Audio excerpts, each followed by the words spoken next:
시청자 여러분 안녕하십니까. 11월 12일 저녁 이제 8시 9시 30분입니다.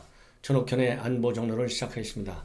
제가 오늘 오후에 대단히 바빠가지고 제대로 신속한 그리고 깊은 분석 그런 뉴스를 보내지 못했습니다.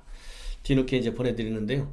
먼저 조국 사태와 관련된 얘기를 좀 전해드리겠습니다. 오늘 또 검찰에서 전격적으로 상상인이라고 하는 저축은행 압수수색을 단행했습니다.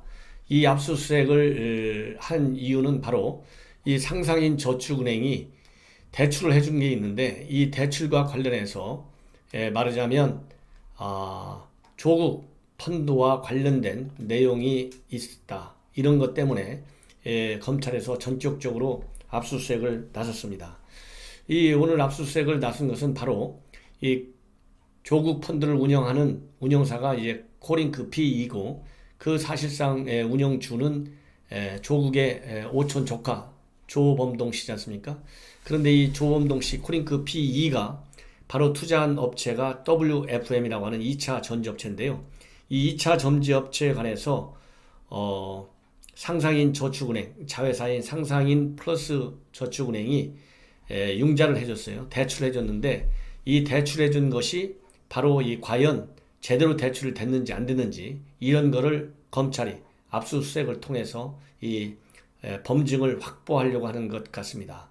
그래서 1차적으로는 이 WFM 주식 110만 주를 담보로 해가지고 20억 정도를 융자를 대출을 받아갔습니다. 그리고 이 또 상상인 플러스 저축은행 전환사채를 담보로 해서 또 100억 원 정도의 대출을 해 갔어요. 그런데 이렇게 대출을 해 갈 때 문제는 바로 뭐냐면 이 상상인 저축은행에서 이 골든브릿지 증권 인수에 나섰었는데 그때 상상인 그룹이 이 조국 당시 민정수석일 때이기 때문에 대주주 적격성 심사와 관련하여 조금 조국에 도움을 받을 것을 기대하고 대출해 준 것이 아닌가 이러한 의혹을 받고 있다고 합니다. 왜냐하면 그게 작년 7월인데요. 작년 7월에 코링크 PE가 투자한 WFM 전환사채를 담보로 해서 100억을 대출해줬고 그리고 20억은 최근에 대출해 주었습니다. 지난 6월입니다. 그래서 대출했다가 이건 물론 또 받았어요. 그런데 지난 8월 달에 다시 WFM에 110만 주를 담보로 해가지고 20억 원을 대출해줬어요. 그렇기 때문에 이것이 과연 조국의 영향력을 기대하고 대출해 준 건지 아닌지 이런 거를 이제 검찰 측에서 정밀하게 수사를 할 예정으로 있습니다. 자, 그렇다 본다면 이제 이번에 바로 이제 어제 조국 부인 정식으로 이제 구속 기소 됐지 않습니까? 무려 11가지 플러스 3가지 해갖고 14가지 범죄로다가 이제 구속이 됐는데요.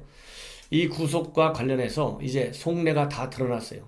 이미 속내 드러난 사람 중에 제1번으로 드러난 사람이 조국이죠. 뭐 여러분들 말하지 않더라도 조국 뭐라고 얘기했느냐? 어제 그렇지 않습니까? 자기 어떤 의혹인지 잘 기억도 나지 않고 그런 의혹 혐의에 관해서 자기는 모른다. 이런 걸로 계속 일관했습니다. 이런 걸 본다면 조국이 이렇게 얘기한 것은 결국은 조국의 특징은 뭡니까? 위선적 특성 아니겠어요? 이 위선적인 특성인데 이미 청문회 하기 이전에 그러니까 내정되고 나서부터 청문회 이르기 전에 또 큰 기자회견을 하나 국회에서 뻔뻔스럽게 자정을 넘겨가면서까지 했잖아요. 한 9시간으로 기억이 되는데 그 다음에 또 청문회 했어요. 이럴 때 조국이 우리 국민한테 보여준 것은 자기와 관련된 딸 아들 입시 비리 그 다음에 사모펀드 비리 웅동학원 비리 모든 비리 의혹에 관해서 자기는 모른다. 아내가 했다. 이렇게 돼 있는데 어제 발표한 페북 글에서도 똑같은 입장을 발표했습니다. 제가 이거는 반복하지 않겠습니다. 한마디로 해서 요새 시샘말로 오리발 내미는데 아주 조국이요. 선수예요, 선수. 제가 사실 이런 용어를 쓰고 싶지 않은데요. 더 쉬운 다른 용어가 어디 없나 생각해보니까 오리발 내민다 이런 얘기 많이 하잖아요. 그래서 조국도 자기의 사회적 지위에 맞지 않게 이렇게 오리발 계속 내밀고 있다. 이런 걸 말씀드릴 수 있는데, 과거에 이 박근혜 탄핵 국면에서 했던 걸 보면 뭐 그동안에도 조국의 SNS 활동과 현재 처하고 있는 그런 상황과 너무나 대치되는 상황, 그 실제 행동은 그렇게 벌이고 있기 때문에 내로남불이 아니고 조로남불이라고 하는 말이 아주 그 인구에 회자하는 그런 그 시대적 환경에 지금 처해있지 않습니까? 그런데 이 박근혜 사건 때 2017년도 3월 21일 날 페북에 올린 글을 보면요, 피의자 박근혜 첩첩이 쌓인 증거에도 불구하고 모른다와 아니다로 일관했다. 구속영장 청구할 수밖에 없다. 검찰 정무적 판단하지 마라. 이렇게 얘기했는데, 이것이 지금 본인한테 우리 국민들이, 특히 우리 애국 세력들이, 애국 시민들이 하는 얘기가, 조국한테 하고 싶은 얘기가 바로 이 얘기예요. 이 얘기를 자기가 2년 반 전에 박근혜 전 대통령한테 써먹었어요. 자, 이런 조국이 지금은 똑같은 페북인데도 완전히 오리발 내미는 그러한 페북을 썼는데, 이것도 바로 이제 소환은 이제 시간 문제 아니겠습니까? 검찰 소환을 앞두고 또 부인 재판이 이제 다시 정식으로 시작되잖아요. 이런 걸 앞두고 조국 부부의 검찰 수사 전략과 법원의 재판 전략을 보면 가장 중요한 것이 이렇게 오리발 내미는 걸로 일관할 가능성이 크다. 그러면서 검찰 수사에 얼마나 많은 그런 이 어려움을 줬습니까? 예. 맨날 10번 불렀는데 6번밖에 안 나갔고 4번이나 안 나갔어요. 2번은 그것도 조사 일찍 중단했어요. 조사 받는 날은 조서 쓴 거를 한 10시간씩 또 7시간씩 이렇게 조서를 수없이 읽어봤다는 거지 않습니까? 이렇게 해서 말하자면 조국 부인의 정경심 씨의 검찰 소환 태도에 관해서 우리 국민들이, 우리 자유우파 국민들이 울분을 토하고 있어요. 이렇게 울분을 토하고 있는데, 조국 이 변호인들, 정경심 씨의 변호인들이 지금 얘기하는 걸 보면요, 기가 막힙니다. 이 오늘 정경심 그 변호인 측이 한 얘기를 보면, 검찰의 공소장은 사실이 아닌 것도 뒤섞여 있다. 사실과 사실이 아닌 것이 뒤섞여 있어가지고 있고, 그러니까 사실 오인 관계가 많다는 거예요.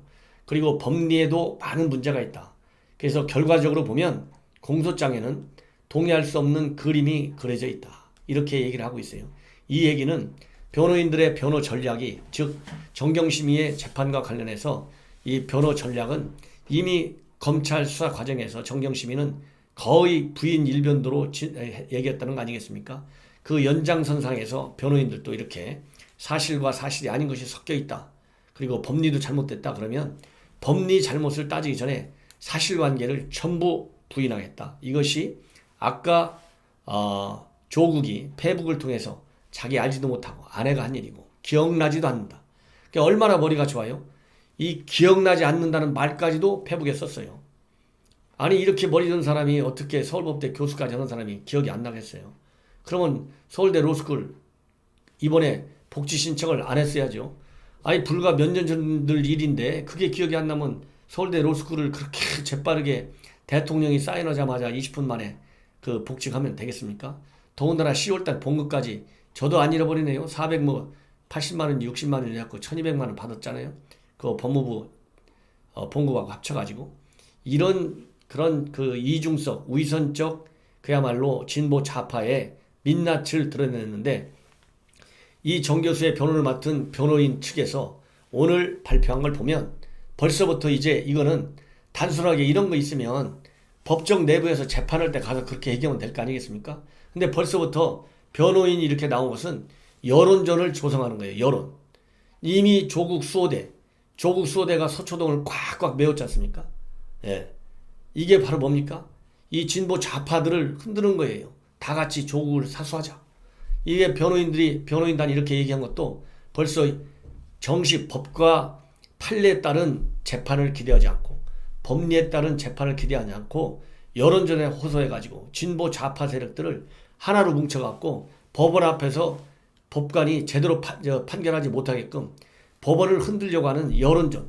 이 여론전에 성공한 케이스가 제가 보기에요, 김경수 재판도 일종의 여론전에 성공한 것이 아닌가. 물론 2심에서 느닷없이 법정 구속한 것은 여론이 전혀 안 통한 거죠. 그런데 결국 법원이 보석을 허가해 줬잖아요. 우리 전직 대통령들 보석 제대로 허가한 줄은 봤어요? 몇 년씩 감옥에다 가둬놓고 보석 허가해줬지? 그렇지 않습니까? 그러나 김경수 얼마나 쉽게 보석 나왔어요. 그러면 정경심 마찬가지다. 이 여론전을 앞두고 조국은 페북을 통해서 여론전을 하고, 그리고 정경심이는 변호인을 통해서 여론전을 하고 있다. 이런 여론전에 뭐 양심 있는 법관들이 법과 양심 그리고 판례에 따라서, 그리고 사실관계를 이미 근거가 얼마나 많이 나왔겠어요. 이런 걸 가지고 제대로 판단하리라고 믿지만 이번 변호인들이 18명이나 된답니다. 18명. 대통령들보다도 더 많이 한 것 같은데 돈이 워낙 많은 것 같아요. 그러니까 이 변호사비만 해도 얼마나 크겠습니까? 글쎄요, 모르죠. 같은 이념 성향을 가진 변호사들이니까 또 무료 변론 해줄지 모르겠지만 이 엄청난 변호인을 동원했는데 재판정, 법정 안에서 다퉈달라. 저는 이제 여론전, 우리 애국 시민들을 정말 이런 걸 보고 잠을 못 자요. 제가 오늘 또 사람들을 많이 만났는데 제 손을 붙잡고 얘기하는 게 뭐냐. 이런 재판 하나 제대로 받게 좀 우리 애국 세력들이 하나로 모여야 되겠다. 이런 거를 많이 얘기하고 있어요.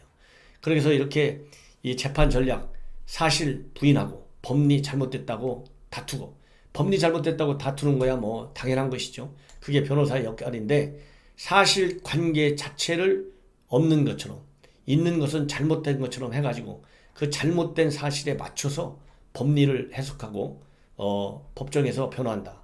그것은 제가 보기에 이 법과 양심에 따라서 재판한다는 판사가 어떻게 받아들이냐의 문제에 달려있다. 그리고 그 다음에는 건강을 계속해서 핑계댈 것 같아요. 건강. 물론 현실적으로 건강이 좀 어렵기는 어렵겠지만 지금 지나치다. 이것이 우리가 느끼는 감정 아니겠습니까? 지나치게 검찰의 이 조사 과정에서도 건강을 이유로 내세웠어요. 그런데 변호인도 오늘 또 건강 문제를 얘기했습니다. 뭐라고까지 얘기했느냐? 왜냐하면 요즘 건강 문제를 이유로 해서 지나치게 황제 조사 받았다. 이런 비판 여론이 있잖아요. 이걸 가지고 여러 가지 건강상의 어려움이 있었고 심야에 조사를 마치고 구치소로 복귀하는 중 절도로 쓰러지기까지 했다. 그래도 최선을 다해서 검찰 조사에 응했다. 이거 지나가던 소도 이 얘기 들으면 웃을 일이라고 저는 생각합니다. 자, 그리고 이제 또 한 가지 이 조국은요 이미 정경심 변호인들을 만나가지고 소환에 대비해서 철저하게 준비하고 있다는 것이 나왔습니다. 이미 수차례 회의를 가진 것으로 확인이 됐어요. 예, 이제 수사에 본격적으로 대비하고 있고요. 정경심 변호를 맡은 법무법인 LKB 파트너스하고 다산의 변호인들이 조 장관을 만나서 현재 수사 상황에 대해서 자문을 했다는 것을 시인하고 있고요. 인정하고 있고 조 장관의 검찰 소환 일정이 확정되면 선임계를 제출할 것이라고 말했다고 합니다. 따라서 이제 조국 소환되기 전부터 철저하게 법리 대응을 하고 있고 이미 본인이 전부 부인했지 않습니까?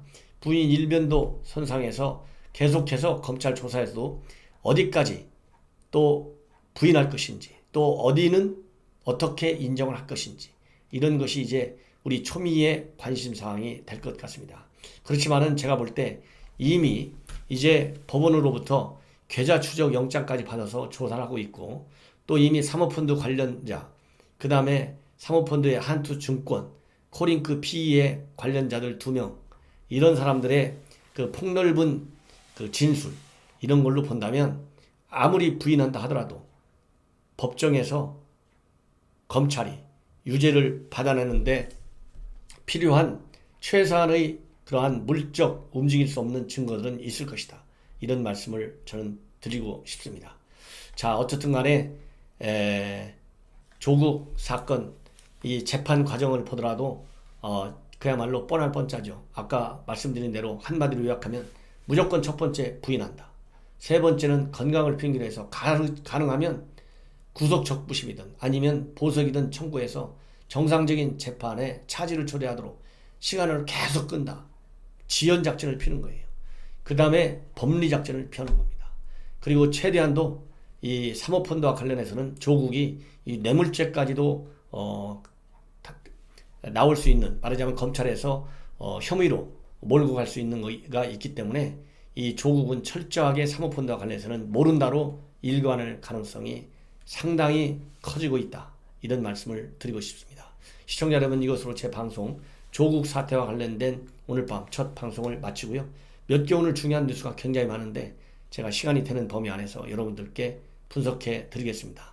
시청자 여러분들, 21일 내주 목요일 잊지 마십시오. 오후 2시 반포에 있는 반포원 예식장에서 우리 안보와 경제 문제, 문화예술 문제에 관해서 여러분들과 함께 좋은 토론의 장을 제가 마련했습니다. 많은 성원을 당부드리겠습니다. 대단히 감사합니다.